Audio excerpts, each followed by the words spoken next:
It's not for a star pitcher, not a home run hitter. No, the roar filling Tropicana Field on opening day 2014 was for the Rays' senior baseball advisor. It was the start of Don Zimmer's 66th season in professional baseball. I'm the luckiest guy in the world. We've been on some ride. We've been everywhere. Starting in 1949 with the Brooklyn Dodgers, Popeye played 12 smiling seasons in the big leagues. I'm very proud of playing with the Brooklyn Dodgers and Jackie Robinson and Newcomb and Campanella, Pee Wee Reese. To think that I played with those guys, it's like I say, I'm the luckiest man in the world. After 2 World Series wins, he moved on to manage clubs for another 13 years. His style in the dugout, happy, direct, authentic.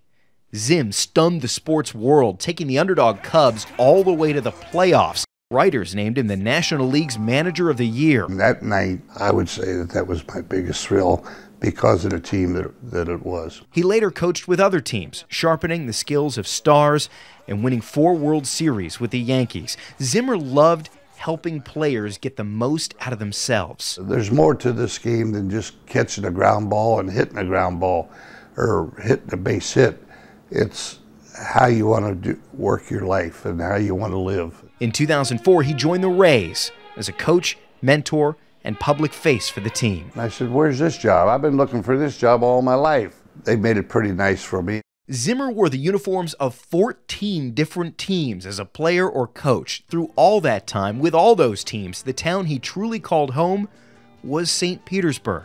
Don and his wife Soot moved here to raise their family just a few years after they got married in 1951 at home plate of a minor league ballpark. Kids Tom and Donna gave them 4 grandkids, including 10 News reporter Bo Zimmer. A lot of bats here. A lot of bats. I didn't get many hits with them, but I swung a lot of them. The grandkids called him Pops. They loved that generous, sincere nature and how he cared about his family as deeply as he cared about baseball. But a life in love with baseball isn't always easy. She packed up the car with 2 children, and she drove from St. Petersburg to Los Angeles. I think it took them 5 days. She unpacks. I get off the airplane and said, you were just sold to the Washington Senators. So I called. She said, I already got 1 bag packed. It was on the radio that I was traded, and she's already packing up to get ready to go from LA to Washington, D.C., and that's the way our life has been. There were the trades and 3 hard balls to the head, including one that left him in a coma for almost 2 weeks. Despite all that, Don Zimmer loved baseball, and he wore a sign of his connection to the game every day. Each season, the number on Zim's Tampa Bay Rays jersey would change to match the number of years he had been a part of baseball, and baseball had been a part of him.